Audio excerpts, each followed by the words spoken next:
In 1453, the merchants of Venice woke to a world that no longer existed. For centuries, they had financed emperors. Their gold had built fleets, bought armies, and held together the fragile trade routes that connected Europe to the riches of the East. Constantinople was their partner, their protector, their debtor. And then, in a single spring, the Ottoman cannons breached the walls. The Byzantine Empire, 1,000 years of history, collapsed in 53 days. The Venetians had seen the signs, the crumbling defenses, the desperate request for loans that could never be repaid, the slow erosion of a system that had once seemed eternal. But they kept lending, because the alternative, admitting the world was changing, was unthinkable. Within a generation, Venice's dominance began its long decline. The spice routes shifted. The gold stopped flowing. An empire built on credit discovered what happens when your greatest debtor can no longer pay. Today, the United States owes the world $34 trillion. China holds over $700 billion. Japan, over $1 trillion. Foreign governments, pension funds, and central banks have staked their futures on a single promise, that America will always pay. But what happens when that promise is broken? What happens when everyone, at once, decides to sell? There is a room in Lower Manhattan, inside the Federal Reserve Bank of New York, that sits 80 feet beneath street level. It is carved into the bedrock of the island. Behind 90-ton steel doors, inside a vault that has never been breached, rests gold, 500,000 bars of it, stacked in cages like silent witnesses to a world that no longer trusts paper. But here is the secret that few understand. The gold in that vault is not America's. It belongs to foreign governments, Germany, France, Italy, dozens of nations who, decades ago, shipped their gold to New York for safekeeping. They trusted America. They trusted the system America had built.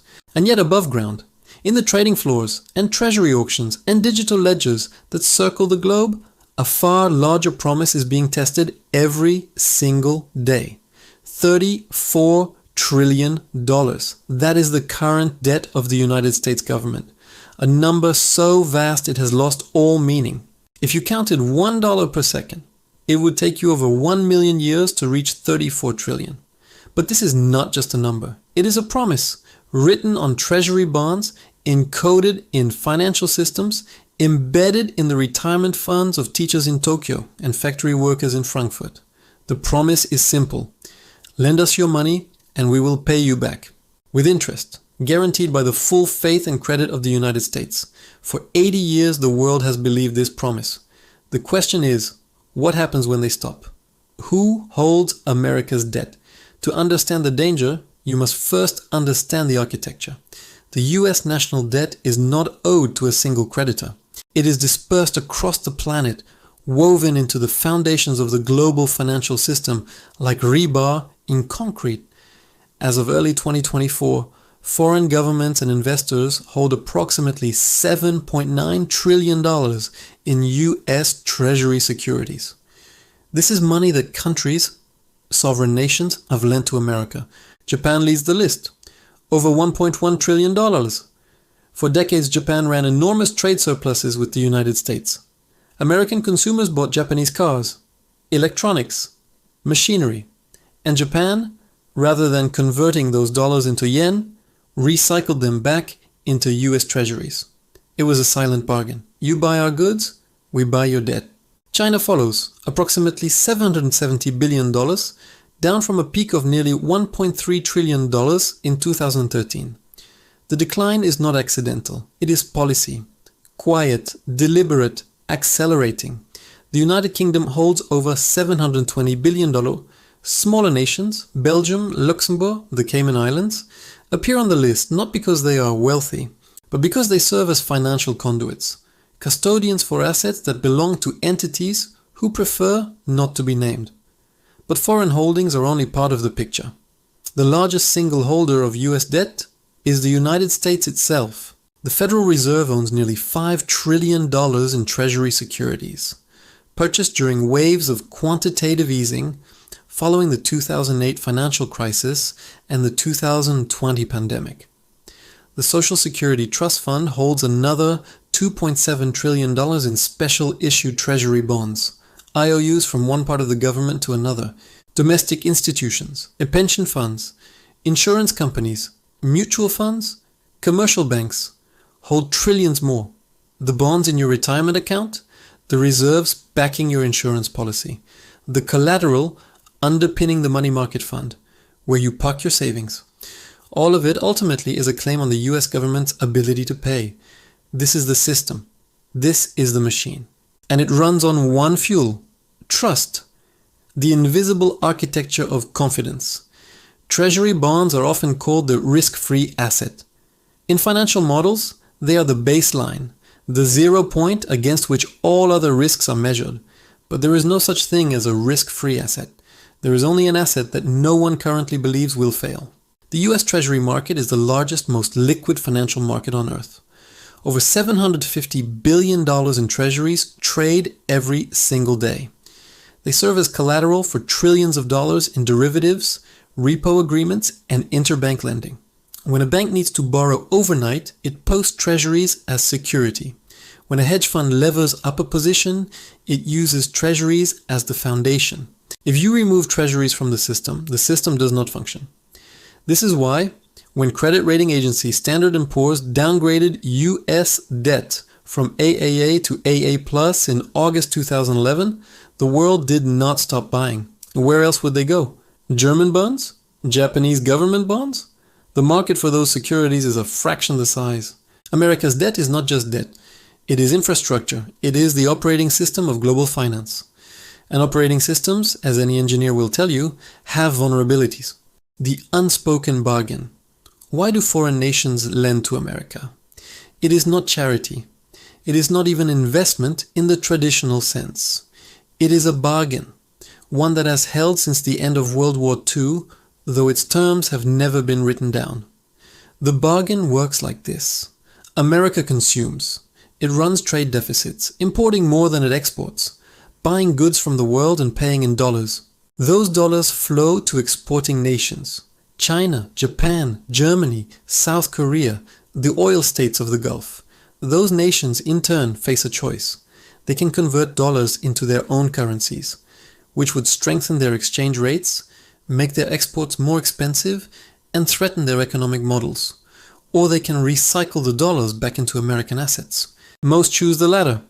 They buy treasuries. This recycles American consumption back into American borrowing. The US gets cheap imports and cheap credit. Exporting nations get stable exchange rates and a safe place to store their wealth. Everyone benefits until they don't. The bargain holds only as long as both sides believe it is in their interest. America must remain a reliable debtor. Foreign creditors must have nowhere better to put their money. For decades, both conditions were met. America's economy was dynamic. Its military was supreme. Its institutions were trusted. And there was no alternative. No other market deep enough. No other currency stable enough. No other nation willing to run the deficits required to supply the world with liquidity. But conditions change. Beliefs shift. And what once seemed permanent reveals itself to be fragile. The crack in the foundation. The first signs are always subtle. In 2013, China's holdings of US treasuries peaked at $1.27 trillion, then they began to fall. Slowly at first, a few billion here, a few billion there. By 2024, the total had dropped below $800 billion. The official explanation was portfolio diversification. The practical explanation was strategic hedging. China was reducing its exposure to a system it increasingly viewed as a weapon. Japan, too, has begun to shift. The Bank of Japan, after decades of suppressing interest rates, has slowly allowed yields to rise. This makes domestic bonds more attractive to Japanese investors and reduces the incentive to park money in American treasuries. Meanwhile, a new category of buyer has emerged: the Federal Reserve itself. During the pandemic, the Fed purchased more treasury securities in 2 years than it had in the previous century combined. It became the buyer of last resort, absorbing debt that the market could not or would not digest. This is not strength. This is symptom. When a government must print money to buy its own debt, it has crossed a threshold. It has moved from borrowing to financing, from credit to creation. And creation in the world of money has another name: debasement. The question is no longer whether America can repay its debts. In nominal terms, it always can. The Treasury can always issue more bonds. The Fed can always print more dollars. The question is whether those dollars will be worth anything when they arrive. And that question leads to another. How did America reach this point? How did the world's greatest creditor become the world's greatest debtor? The answer lies in a decision made 80 years ago, in a resort town in New Hampshire, where the architecture of American dominance was first designed. In July 1944, as Allied forces pushed through the hedgerows of Normandy, 700 men gathered in a hotel in Bretton, New Hampshire. They came from 44 nations. They arrived by train through the White Mountains to a grand resort built in a previous century for a different kind of wealth. The Mount Washington Hotel had once hosted Gilded Age industrialists seeking clean air and mountain views. Now it would host the architects of a new world order. The war was not yet won. Hitler's armies still held most of Europe. Japan controlled the Pacific. Millions more would die before the guns fell silent. But these men were not thinking about the present. They were designing the future. For 3 weeks they argued, negotiated, and drafted. When they emerged, they had created a system, a set of rules that would govern international finance for the next 80 years. At its center was a single, revolutionary idea. The US dollar would become the anchor of the global economy. The Bretton Woods Order. The system they built was elegant in its simplicity. All major currencies would be pegged to the dollar at fixed exchange rates. The dollar, in turn, would be pegged to gold at $35 per ounce. Any foreign government could, at any time, exchange its dollars for gold at that rate. This was the promise, the guarantee, the foundation upon which everything else would rest. America could make this promise because in 1944 it held approximately 70% of the world's monetary gold reserves. Fort Knox was not a symbol. It was a reality. The vaults were full. The commitment was credible. The system served American interests perfectly. With the dollar as the global reserve currency, the United States could run deficits that would be impossible for any other nation. It could print money to fund its military, its foreign aid, its domestic programs, and the world would absorb those dollars because the world needed them for trade. French Finance Minister Valéry Giscard d'Estaing would later call this America's exorbitant privilege. The phrase was not a compliment, but in 1944 there was no alternative. Europe was rubble. Asia was a battlefield. The British pound, which had dominated the 19th century, was exhausted by 2 world wars and a crumbling empire. Only America had the gold. Only America had the factories.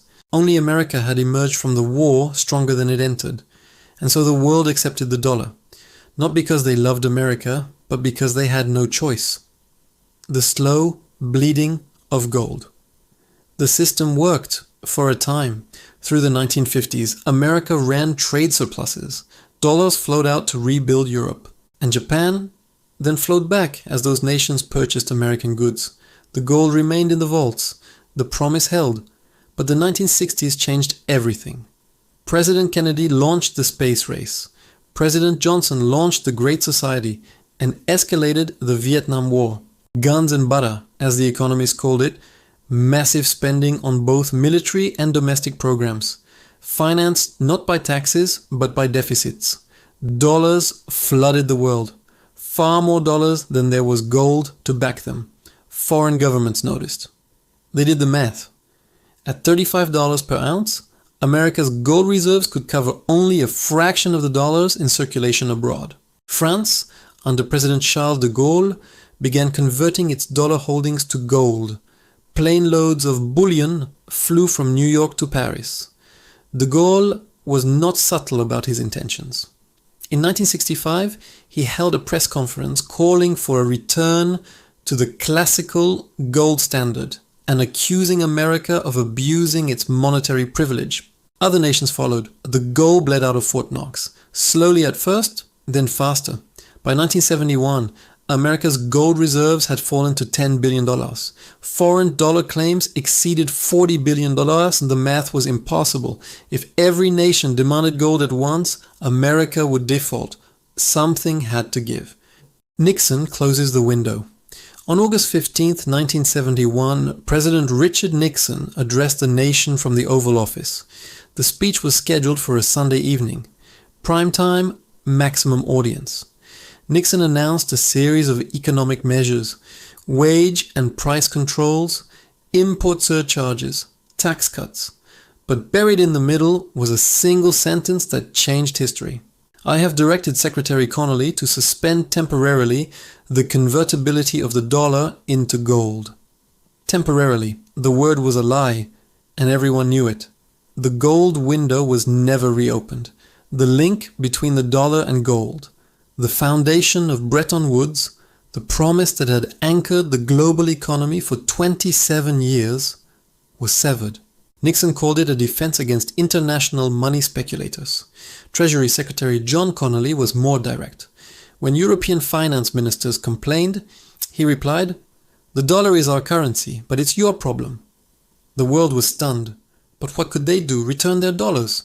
To whom? For what? There was no alternative. The dollar remained the reserve currency, not because it was backed by gold, but because it was backed by American power. And American power was about to find a new foundation. The petrodollar bargain. In 1974, Secretary of State Henry Kissinger flew to Saudi Arabia. The oil embargo of 1973 had shocked the world. OPEC nations, furious over American support for Israel in the Yom Kippur War, had cut production and quadrupled prices. Gas lines stretched for blocks in American cities. The global economy plunged into recession. Kissinger came to make a deal. The terms were never formally published, but the arrangement became clear in practice. Saudi Arabia would price all its oil exports in US dollars. It would use its influence to ensure other OPEC nations did the same. In exchange, America would provide military protection, weapon sales, and a security guarantee for the House of Saud. The petrodollar system was born. This was the new anchor, not gold, but oil. Every nation that wanted to buy petroleum, which meant every industrial nation on earth, needed dollars to do it. This created permanent structural demand for the American currency. And what did oil exporting nations do with their dollar earnings? They recycled them into US Treasury bonds. The same pattern that would later characterize China and Japan began here, in the deserts of Arabia. America had replaced one foundation with another. Gold was finite. Oil demand was endless. The printing press was unleashed. The architecture complete. By the mid-1970s, the system we know today was fully operational. The dollar was no longer backed by gold. It was backed by oil, by military power, by the sheer depth and liquidity of American financial markets. Foreign nations accumulated dollars not because they trusted America's restraint, but because they had no viable alternative. This arrangement gave the United States capabilities no other nation possessed. It could run permanent trade deficits. It could finance wars without raising taxes. It could sanction enemies by cutting them off from the dollar system. But every architecture has load-bearing walls. Remove them, and the structure fails. The dollar's dominance rests on three pillars: the pricing of commodities, the lack of alternatives, and the belief that America will not weaponize its currency against those who hold it. In the 21st century, all three pillars have begun to crack. The first crack came when America discovered a new use for its financial power, not as a privilege, but as a weapon. In March 2014, Russian tanks rolled into Crimea. Within days, Western nations responded, not with troops, but with something potentially more devastating. The United States and European Union imposed financial sanctions, freezing assets and cutting Russian banks off from dollar clearing systems. Moscow retaliated in the only way it could. It began selling. Between 2014 and 2018, Russia liquidated nearly 90% of its US Treasury holdings. What had been over $176 billion fell to barely $14 billion. The dollars went into euros, yuan, and gold. The message was clear. If America could weaponize its currency, then holding that currency was a strategic vulnerability. Russia was the first major nation to treat US treasuries not as a safe haven, but as a liability. It would not be the last. Trigger 1. The weaponization of the dollar. For decades, the dollar's dominance was seen as neutral, a convenience for global trade, not a tool of coercion. That illusion died in the 21st century. In 2012, the United States cut Iran off from SWIFT, the global messaging system that enables international bank transfers. Iranian banks could no longer send or receive dollars. The economy, already strained, plunged into crisis. The weapon worked. But it also taught a lesson. Every nation that witnessed Iran's isolation understood. The dollar system was not a public utility. It was an American instrument, subject to American policy, deployable against anyone Washington deemed an enemy. After Russia's 2022 invasion of Ukraine, the lesson was reinforced with unprecedented force. The United States and its allies froze approximately $300 billion in Russian central bank reserves held in Western institutions. Sovereign assets, the savings of a nation, were immobilized with a keystroke. For countries like China, India, Saudi Arabia, and Brazil, the implications were unmistakable. If Russia's reserves could be frozen, so could theirs. The risk-free asset carried a risk that had never been priced. Political risk. This is the first trigger. When creditors begin to see their treasury holdings not as savings but as hostages, they look for the exit. Trigger 2. Fiscal recklessness beyond the tipping point. There is a threshold beyond which debt becomes self-perpetuating. America crossed it years ago. In fiscal year 2023, the US government collected approximately $4.4 trillion in revenue. It spent $6.1 trillion, and the deficit, the gap between income and expenditure, was $1.7 trillion. But here is the critical detail. Interest payments on existing debt consumed over $650 billion still. That is money that bought nothing. No roads, no schools, no defense. It simply serviced past borrowing. And that number is rising, fast. As older, low-interest bonds mature, they are replaced by new bonds at higher rates. The Congressional Budget Office projects that interest costs will exceed $1 trillion annually by 2026. Within a decade, interest payments will consume more than 20% of all federal revenue. This is the debt spiral. Borrow to pay interest. Pay interest on the borrowing. Borrow more. At some point, creditors do the math. They see a debtor whose obligations are growing faster than its ability to pay.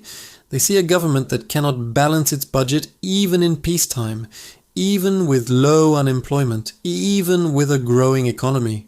And they ask, what happens during the next recession? The next war? The next crisis that demands trillions more? The second trigger is not a single event. It is a trajectory. A line on a chart that points only one direction. Trigger 3. Inflation and the debasement of returns.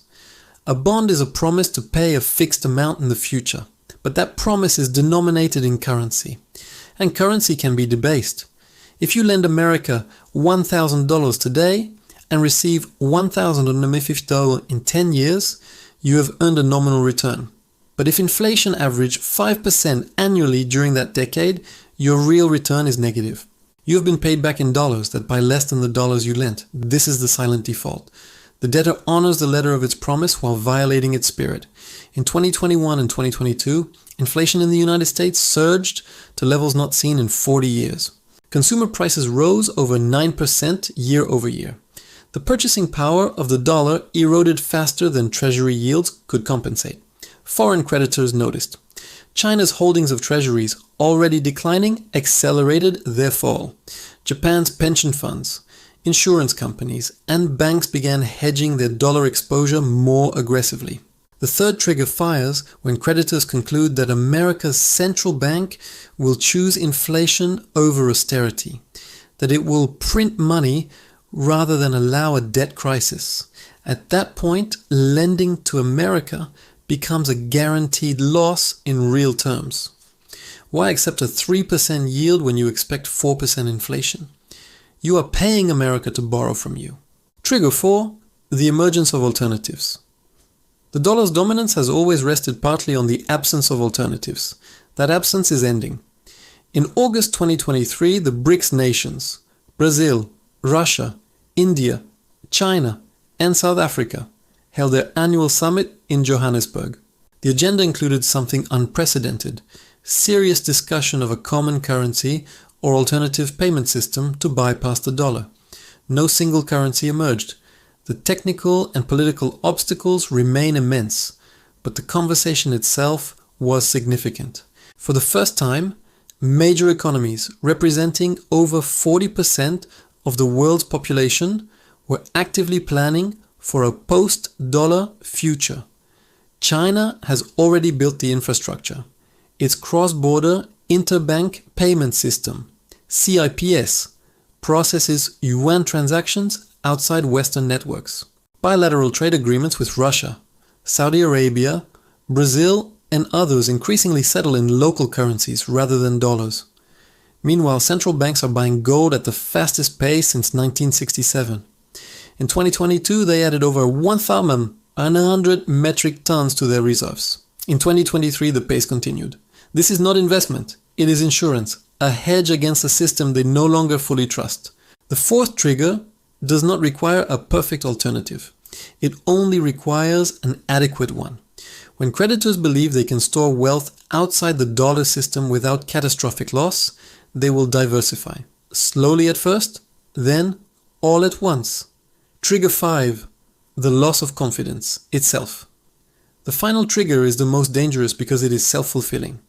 Bond markets operate on confidence. When investors believe others will continue buying, they buy. When they believe others will sell, they sell first. This is the logic of a bank run applied to sovereign debt. No single holder wants to be last out the door. If China suspects Japan is selling, China sells. If Japan suspects Europe is selling, Japan sells. The selling itself becomes evidence that selling is rational. Once this psychology takes hold, fundamentals cease to matter. It does not matter that America can print dollars. It does not matter that the economy is growing. What matters is that everyone is heading for the exit, and the exit is not wide enough for all. These 5 triggers do not operate in isolation. They compound. Weaponization accelerates de-dollarization. Fiscal recklessness fuels inflation fears. Alternatives become more attractive as confidence erodes. The question is not whether any single trigger will fire. The question is what happens when they fire together, when the selling begins not in sequence, but in chorus. That question has an answer, and the answer is terrifying. On September 16, 1992, the Bank of England faced a choice. Currency speculators, led by George Soros, had been selling pounds for weeks.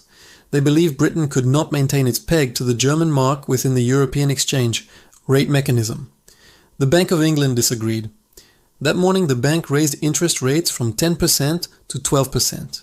When that failed to stop the selling, they raised again to 15%. They spent 3.3 billion in reserves buying pounds. By evening, it was over. Britain withdrew from the ERM. The pound collapsed. Soros made over $1 billion in a single day. Black Wednesday, as it came to be known, demonstrated a brutal truth. When markets lose confidence, no amount of intervention can restore it. Central banks have resources. Markets have infinity. Now imagine that same dynamic, but applied not to a single currency, but to the deepest, most liquid market on earth. Imagine a run on US Treasuries. The mechanics of selling. When a foreign central bank decides to reduce its treasury holdings, it does not announce the decision. It does not hold a press conference. It simply instructs its custodian, typically the Federal Reserve Bank of New York, to sell. The sales enter the market through primary dealers, the handful of major banks authorized to trade directly with the Fed. These dealers must absorb the selling, either holding the bonds on their own balance sheets or finding buyers elsewhere. If the selling is small, the market digests it easily. Trillions of dollars in treasuries trade every month. A few billion here or there barely registers. But if the selling is large and sustained, the dynamics change. Every bond has a price and a yield, and they move in opposite directions. When selling pressure increases, prices fall. When prices fall, yields rise. This is the first order effect. Interest rates climb. A treasury bond yielding 3% might suddenly yield 4%, then 5%, then 6. The numbers cascade through the financial system like an electrical surge through a circuit board. Mortgage rates, which are priced off treasury yields, spike. A family that qualified for a home loan yesterday cannot afford one today. Housing sales freeze. Construction halts. The wealth effect reverses as home values decline. Corporate borrowing costs explode. Companies that relied on cheap debt to finance operations, buybacks and acquisitions find themselves suddenly unable to roll over their obligations. The weakest, the zombie companies that survived only because interest rates were near zero, begin to fail. And this is only the beginning. The feedback loop. Rising yields do not merely reflect a crisis. They cause one. The US government must continually refinance its debt. Approximately 1/3 of all outstanding treasuries mature within the next year. As old bonds come due, new bonds must be issued to replace them. If yields have risen from 3% to 7%, the interest cost on that new debt has more than doubled. The deficit widens. More borrowing is required. More bonds must be sold into a market already saturated with sellers. This is the doom loop. Higher rates cause higher deficits. Higher deficits require more borrowing. More borrowing pushes rates higher still. Britain discovered this loop in 1976. After years of inflation, deficits, and currency crises, the British government found itself unable to borrow at sustainable rates. The gilt market, Britain's equivalent of the treasury market, was in revolt. Yields soared. The pound plummeted. In September of that year, Chancellor Denis Healey was forced to do what no British leader had done before. He went to the International Monetary Fund, cap in hand, and requested a bailout. The IMF imposed conditions: spending cuts, austerity, a humiliation for a nation that just 30 years earlier had ruled a quarter of the globe. Britain survived, but the episode marked the final, undeniable end of sterling's role as a global reserve currency. The empire that had once financed the world was now a supplicant, dependent on foreign creditors for its solvency. The Fed's impossible choice. When treasury yields spike uncontrollably, the Federal Reserve faces a decision with no good options. Option 1, let rates rise. Allow the market to clear. Accept the recession or depression that follows as borrowing costs crush households, corporations, and the government itself. This is the path of orthodox central banking. It is also politically impossible. No democracy will tolerate 20% unemployment to satisfy bond vigilantes. The pressure to act will be overwhelming. Option 2. Intervene. The Fed can buy treasuries itself, absorbing the supply that foreign sellers are dumping. This is quantitative easing, the policy deployed after 2008 and again in 2020. But intervention has a cost. When the central bank prints money to buy government debt, it is financing the deficit with newly created currency. This is, by another name, monetization. Monetization is inflationary. More dollars chasing the same goods. If creditors were already fleeing treasuries because they feared inflation, Fed intervention confirms their fears. The selling accelerates. The Fed must buy more. Inflation rises further. This is the trap. Tightening policy causes a financial crisis. Loosening policy causes a currency crisis. There is no exit that does not involve pain. The Asian precedent. In 1997, the world watched this dynamic unfold across Southeast Asia. It began in Thailand. The baht, pegged to the dollar, came under speculative attack. The Thai central bank spent its reserves defending the peg. When the reserves ran out, the baht collapsed, losing half its value in months. The crisis spread. Indonesia, Malaysia, South Korea. Each country faced the same terrible sequence. Capital flight, currency collapse, soaring interest rates, economic contraction. South Korea, the world's 11th largest economy, came within days of sovereign default. Only a $58 billion IMF bailout, the largest in history at that time, prevented catastrophe. The Asian financial crisis was a regional event. It was terrible for those who lived through it, but the global system survived.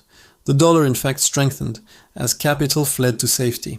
But what happens when the safe haven itself becomes the source of the crisis? What happens when there is nowhere left to flee? The selling of treasuries would not remain confined to government bond markets. It would ripple outward into every asset class, every institution, every corner of the economy, and the first things to break would be the ones no one was watching. On the morning of September 15, 2008, employees of Lehman Brothers arrived at the firm's headquarters at 745 7th Avenue in Manhattan to find camera crews waiting. The night before, negotiations to save the 158-year-old investment bank had collapsed. No buyer emerged, no government bailout materialized.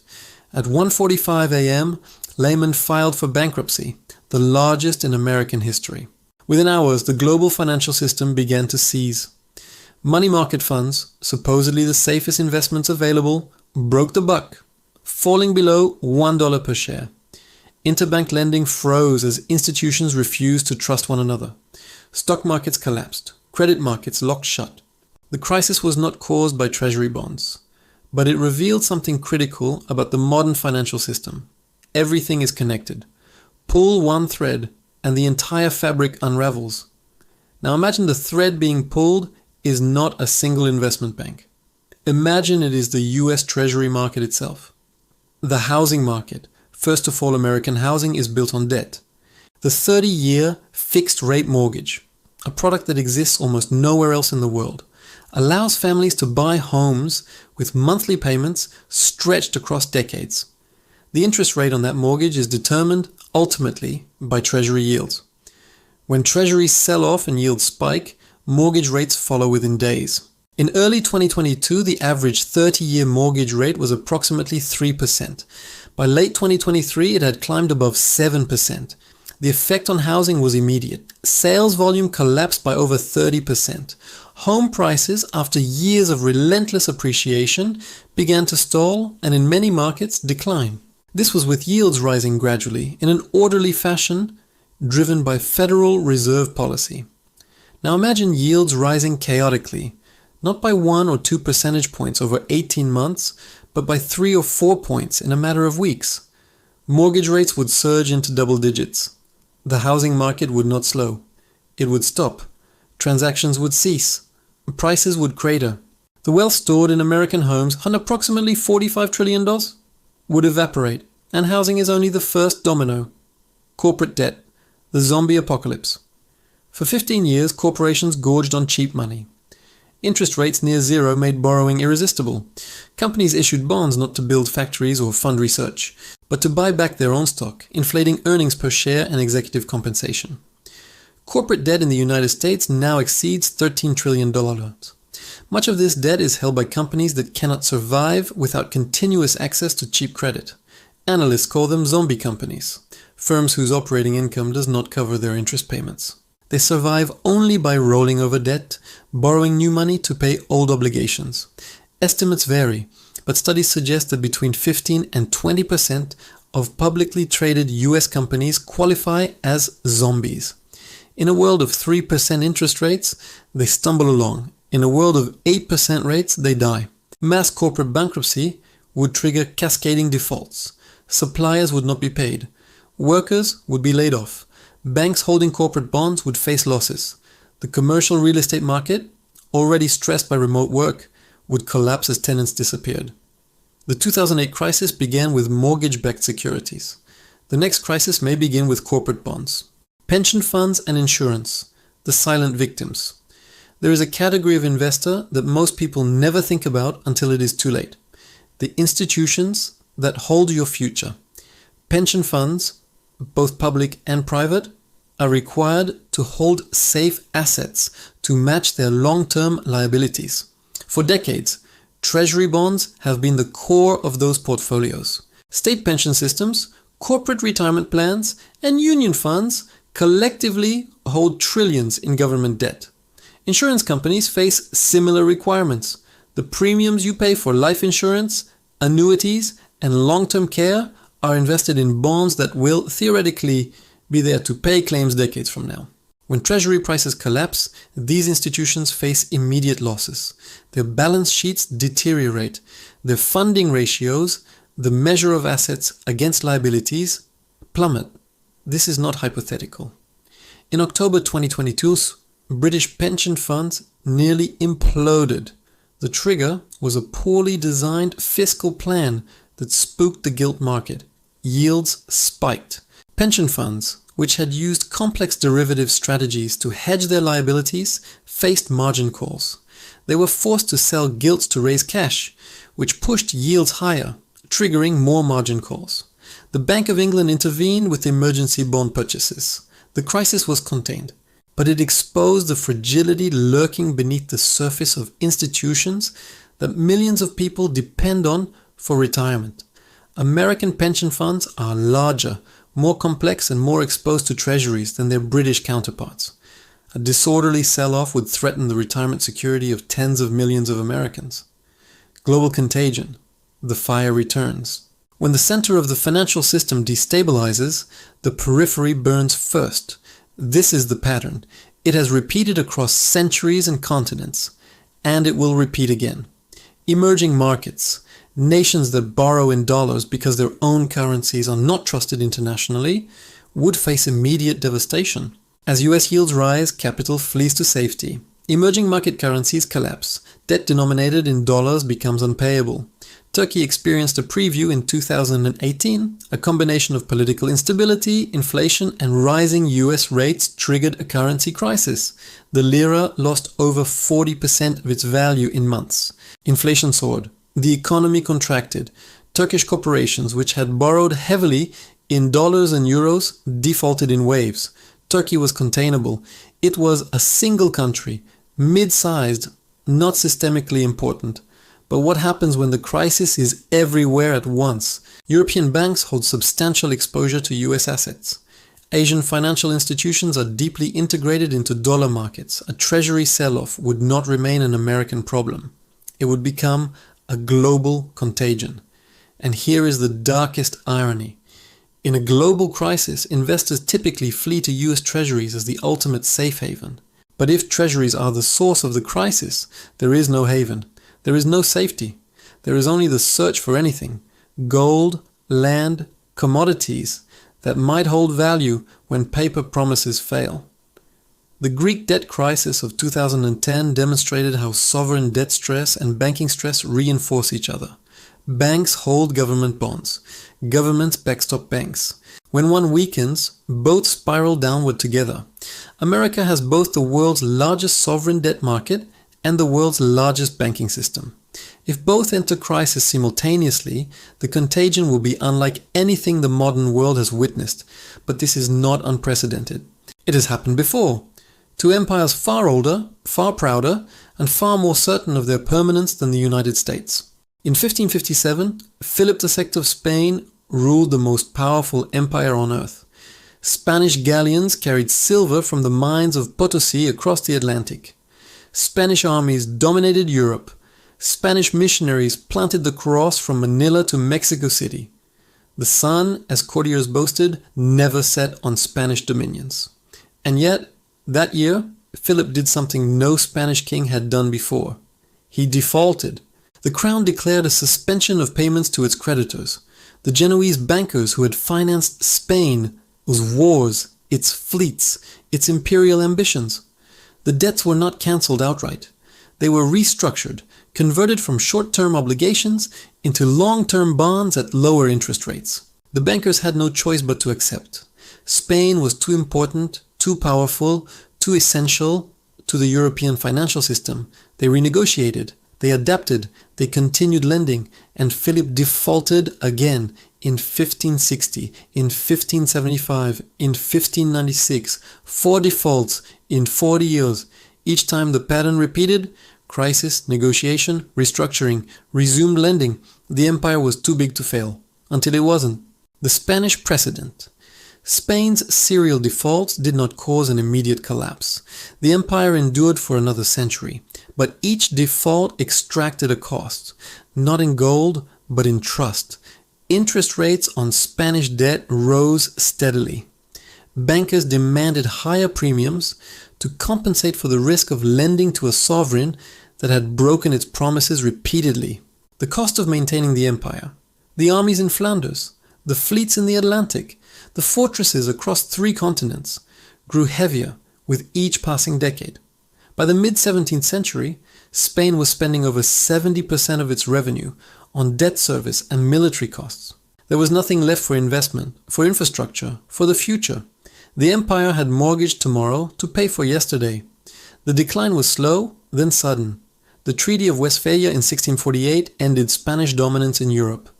The loss of Portugal, the revolt of Catalonia, the independence of the Dutch, each blow landed on a structure already hollowed out by debt. Spain remained a country. It remained nominally an empire. But it was no longer the center of the world. That role passed to others. First to the Dutch, then to the British. The pattern was set, and it would repeat. The Dutch decline. The Dutch Republic that emerged from Spain's shadow became, for a time, the world's financial center. Amsterdam's banks pioneered modern finance. The Dutch East India Company was the first multinational corporation. Its shares traded on the first stock exchange. Dutch guilders were the preferred currency of international trade. But the Republic was small. Its population never exceeded 2 million. Maintaining naval supremacy, defending against larger neighbors, projecting power across the globe, all of it required borrowing. By the 18th century, Dutch debt had grown to extraordinary levels. Interest payments consumed an ever larger share of government revenue. The burden of past greatness weighed on present capacity. When Britain rose as a rival, the Dutch could not compete. The Anglo-Dutch Wars depleted the treasury. The Fourth Anglo-Dutch War of 1780-1784 was catastrophic. The Republic lost its trading posts, its naval prestige, and its financial confidence. Dutch capital did not disappear. It migrated. Wealthy Dutch investors began lending to Britain rather than their own government. They funded the very rival that would eclipse them. By 1795, French revolutionary armies occupied the Netherlands. The Republic was dissolved. The Golden Age was over. The Dutch had not been conquered by military failure alone. They had been conquered by the mathematics of compound interest. Britain's humiliation. For 2 centuries, Britain avoided the fate of Spain and the Netherlands. The Bank of England, founded in 1694, provided institutional stability. The London capital markets grew deeper, more liquid, more sophisticated. Britain borrowed heavily, especially during the Napoleonic Wars, but always serviced its debts. The gilt market became the gold standard of sovereign credit. This reputation allowed Britain to finance an empire spanning a quarter of the globe. It allowed 2 world wars to be fought on borrowed money.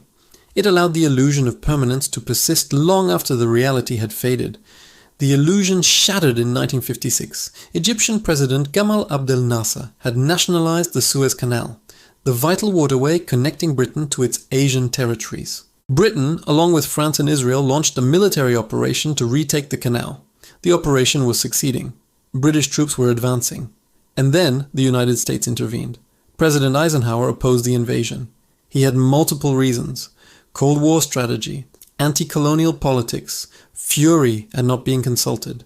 But the weapon he chose was financial. The Treasury Department began selling British pounds. The Bank of England's reserves, already depleted, hemorrhaged further. Sterling faced a full-scale currency crisis. Britain requested emergency support from the International Monetary Fund.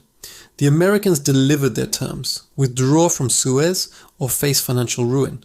Britain withdrew. The troops came home. The canal remained in Egyptian hands. The Suez Crisis was not a military defeat. It was a financial humiliation. It demonstrated irrevocably that Britain was no longer a first-rank power. It could not act against American wishes because it could not survive without American financial support. Within 2 decades, the British Empire was gone. The pound, once the world's reserve currency, became just another currency. The creditor had become the debtor, and the debtor had lost its sovereignty. The Soviet collapse. The Soviet Union did not borrow from Western banks in the way that Spain or Britain did. Its economy was closed, its currency unconvertible, its financial system isolated. But it had creditors nonetheless, its own people, its satellite states, and the global commodities markets on which it depended for hard currency. By the 1980s, the Soviet system was exhausting itself. Military spending consumed an estimated 15 to 20% of GDP, far more than any Western nation. The war in Afghanistan drained resources. The command economy, increasingly sclerotic, could not generate the growth needed to sustain imperial commitments. Then oil prices collapsed. In 1985, Saudi Arabia abandoned production limits and flooded the market with crude. Prices fell from over $30 per barrel to below $10. For the Soviet Union, which depended on oil exports for hard currency, the effect was devastating. Moscow could no longer afford to subsidize Eastern Europe. It could no longer afford the arms race. It could no longer afford the promises it had made to its own citizens. The loss of financial capacity preceded the loss of political control. By 1989, the satellite states were breaking free. By 1991, the Soviet Union itself dissolved. Not with a bang, but with the quiet arithmetic of insolvency. The 7 stages across centuries, across continents, the pattern repeats. Military overreach, deficit spending, currency debasement, foreign creditor dependency, loss of confidence, credit freeze, political fragmentation. Spain followed this path. The Dutch followed it, Britain followed it, the Soviet Union followed it. Each empire believed it was different. Each believed its power was structural, permanent, immune to the forces that had destroyed its predecessors. Each was wrong. The United States has now traveled far along this road. The warning signs are not hidden. They are flashing in plain sight for anyone willing to look. On the morning of March 10th, 2023, customers of Silicon Valley Bank discovered they could not access their money. The 16th largest bank in the United States had collapsed overnight, the fastest bank failure in American history. Within 48 hours, Signature Bank followed. First Republic teetered, then fell weeks later. The combined assets of the 3 failed institutions exceeded the entire 2008 banking crisis, adjusted for inflation. The cause was not subprime mortgages or exotic derivatives. It was something far simpler, far more alarming. It was treasury bonds. Silicon Valley Bank had invested heavily in long-dated government securities, when interest rates were near zero. When the Federal Reserve raised rates aggressively in 2022, those bonds lost value, not because of default risk, but because newer bonds offered higher yields. The safest assets in the world had destroyed the bank. This was the warning shot, and almost no one understood what it meant. The quiet exodus, the retreat from US treasuries has been underway for a decade. It has been gradual, undramatic, almost invisible, which is precisely what makes it dangerous. In 2015, foreign holdings of treasury securities peaked at approximately 34% of total outstanding debt. By 2024, that share had fallen below 24%. The absolute numbers are even more striking. China's holdings have declined by over $500 billion from their peak. Japan, despite remaining the largest foreign holder, has reduced its pace of purchases dramatically. Belgium, once a major holder, has cut its position in half. The slack has been taken up domestically by the Federal Reserve, by money market funds, by commercial banks required to hold high-quality liquid assets under post-2008 regulations. But domestic absorption has limits. The Federal Reserve cannot buy indefinitely without igniting inflation. Money market funds are fickle, prone to flight at the first sign of trouble. Banks, as Silicon Valley Bank demonstrated, face their own vulnerabilities when holding long-duration bonds. The foreign bid that once reliably appeared at every treasury auction is weakening. Not collapsing, not yet, but weakening. And in a market that depends on confidence, weakness is its own accelerant. The gold rush. In 2013, Germany's Bundesbank made an unusual announcement. It would repatriate 674 metric tons of gold held in vaults in New York and Paris. The gold had been stored abroad since the Cold War, positioned for quick liquidation in case Soviet tanks rolled west. But the Cold War was over. Germany wanted its gold back. The repatriation took years, far longer than expected. Questions swirled about whether the gold was actually there, whether it had been leased out, whether the New York Fed was delaying. The Bundesbank eventually received its bullion, but the episode seeded doubt. Other nations took note. The Netherlands quietly repatriated 122 tons from New York in 2014. Austria conducted an audit of its foreign-held gold. Hungary, Poland, and Romania brought gold home. Turkey withdrew its entire holdings from the Federal Reserve in 2017. Then came the buying. In 2022, central banks purchased more gold than in any year since 1967. Over 100 metric tons flowed into sovereign vaults, led by China, Turkey, India, and a constellation of emerging market nations. The pace continued in 2023 and 2024. This is not investment in the conventional sense. Central banks do not buy gold for yield, they buy it for insurance. They buy it because gold cannot be frozen by sanctions, cannot be debased by printing, cannot be deleted from a ledger with a keystroke. When central banks hoard gold, they are hedging against the system they publicly support. They are preparing for a world where the dollar is no longer trusted. Japan's quiet crisis. For decades, Japan was the model treasury buyer. Its trade surpluses generated dollars. Its aging population demanded safe assets. Its central bank suppressed domestic yields, making American bonds relatively attractive. Japan accumulated over $1.1 trillion in treasuries, more than any other nation. But the model is breaking.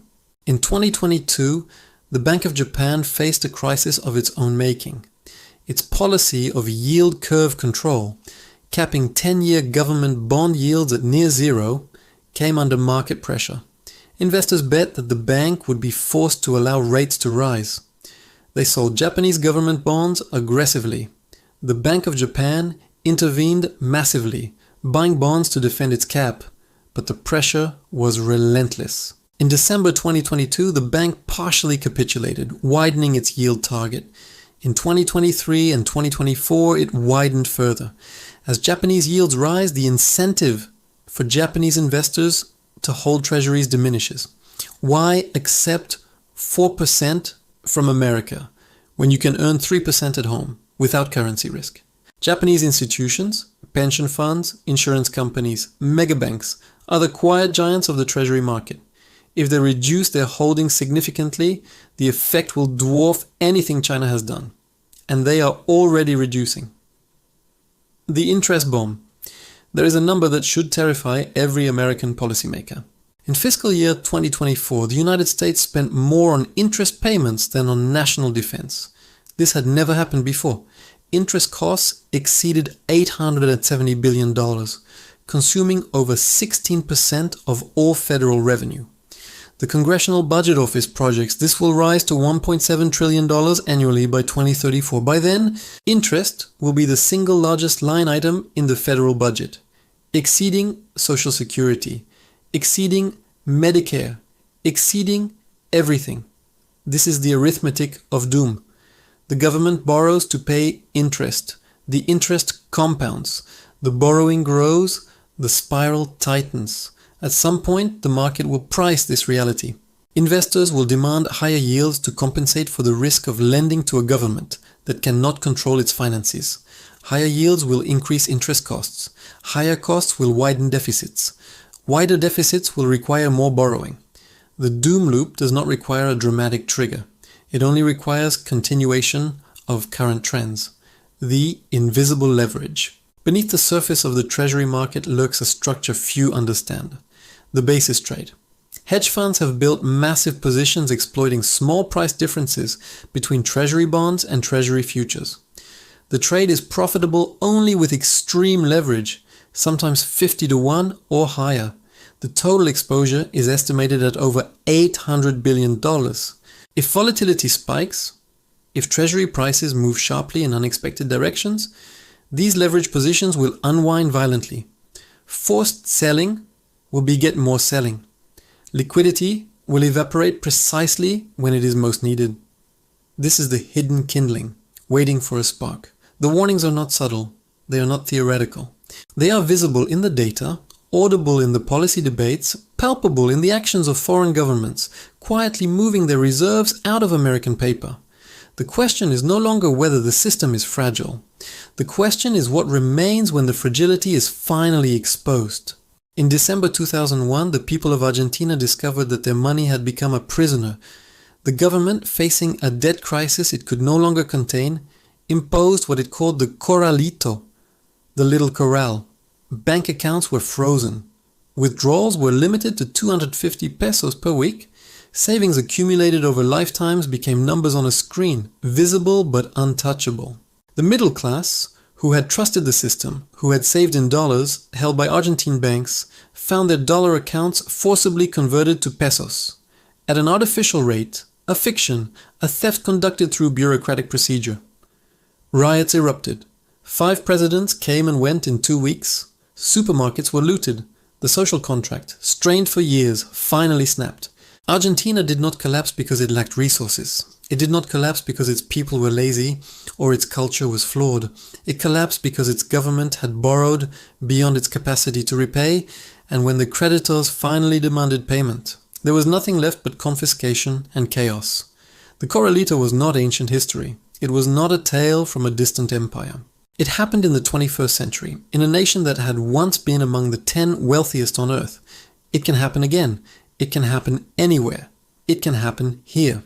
The psychological collapse economics is often described as a science of numbers, of GDP and inflation, interest rates and trade balances.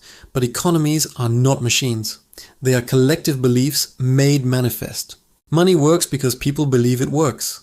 Banks function because depositors believe their money is safe. Governments borrow because creditors believe they will be repaid. When belief dies, no amount of policy can resurrect it. In Weimar Germany, the hyperinflation of 1923 destroyed more than savings.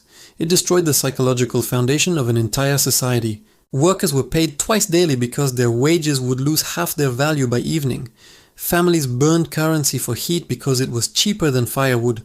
A wheelbarrow of marks could not buy a loaf of bread. The numbers are almost incomprehensible. In January 1923, $1 was worth approximately 17,000 marks. By November, it was worth 4.2 trillion. But the true damage was not measured in exchange rates. It was measured in trust. Trust that evaporated and never fully returned. The middle class, the backbone of German society, was annihilated. Their savings, their pensions, their insurance policies, all became worthless. A lifetime of prudent behavior, of delayed gratification, of faith in institutions, all of it punished, mocked, erased. The bitterness lingered. It poisoned politics. It created a generation that trusted nothing, believed in nothing, and was willing to follow anyone who promised to restore what had been lost. Weimar's inflation was eventually stabilized.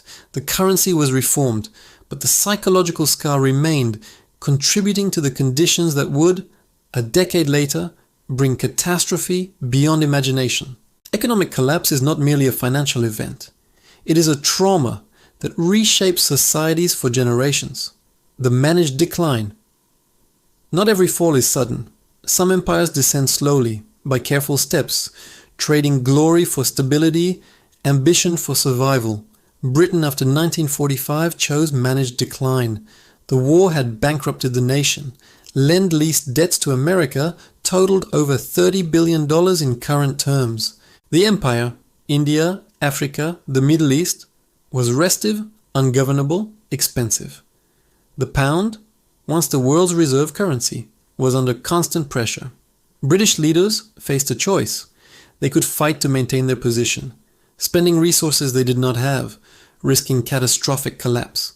Or they could retreat, carefully, strategically, preserving what could be preserved. They chose retreat. India was granted independence in 1947. Palestine was abandoned. African colonies were released through the 1950s and 1960s. Military bases were closed, commitments were reduced. The empire on which the sun never set became an island nation in the North Atlantic, dependent on American protection and European trade. It was humiliating, it was painful, but it was managed. Britain did not experience hyperinflation, it did not suffer revolution, its institutions survived, its democracy endured. The transition from global hegemon to middle power was accomplished without civil war or societal collapse. This is the optimistic scenario for America. a gradual acceptance of diminished status, a careful reduction of commitments, a rebalancing of obligations to match actual resources. But managed decline requires something that may no longer exist in American politics: consensus. It requires leaders willing to tell voters that the age of unlimited borrowing is over. It requires citizens willing to accept reduced benefits, reduced military power, reduced global influence. It requires the acknowledgement of limits, something no American politician has successfully campaigned on in living memory. The Roman parallel. There is a reason historians return again and again to Rome. Not because the parallels are exact, they never are, but because Rome offers the longest, most documented example of imperial rise and fall. Its patterns echo across millennia. In its final centuries, Rome faced a fiscal crisis it could not resolve. The empire had expanded beyond its capacity to govern. Frontiers stretched for thousands of miles, requiring endless garrisons. Barbarian pressures mounted. Military spending consumed an ever larger share of resources. To fund the legions, emperors debased the currency. The silver denarius, once nearly pure, was gradually adulterated with base metals. By the 3rd century, coins contained barely 5% silver. Prices rose. Confidence fell. Rome also faced a tribute crisis. The empire had long sustained itself by extracting wealth from conquered territories. Grain from Egypt, silver from Spain, slaves from Gaul. But as expansion halted and frontiers contracted, the flow of tribute reversed. Rome was no longer extracting wealth, it was spending wealth to defend what remained. The Western Empire did not fall in a single dramatic collapse. It eroded. Tax revenues declined as provinces were lost or devastated. Military payrolls could not be met. Soldiers, unpaid, deserted or switched allegiance. The center could not hold because the center could not pay. In 476, when the Germanic chieftain Odoacer deposed the last Western emperor, it was almost an afterthought. The power had drained away long before the title was surrendered. Rome's fall was, at its core, a fiscal event. An empire that could no longer fund itself, could no longer defend itself. And an empire that could no longer defend itself ceased to exist. The American reckoning. The United States stands at a crossroads that most of its citizens do not yet see. The debt is not an abstraction. It is a claim on future labor, future production, future taxes. It is a promise that must be honored or broken. Honoring it, in real terms, would require either unprecedented economic growth or unprecedented austerity. Neither appears likely. The Congressional Budget Office projects deficits exceeding $2 trillion annually for the foreseeable future. Interest costs alone will soon consume a quarter of all federal revenue. Breaking the promise can take many forms. Outright default is the most dramatic but least likely. No government defaults when it can print its own currency. Instead, the promise is broken through inflation, paying creditors in dollars that buy less than the dollars they lent. It is broken through financial repression, holding interest rates below inflation, forcing savers to subsidize borrowers. It is broken through capital controls, restricting the movement of money, trapping wealth within borders.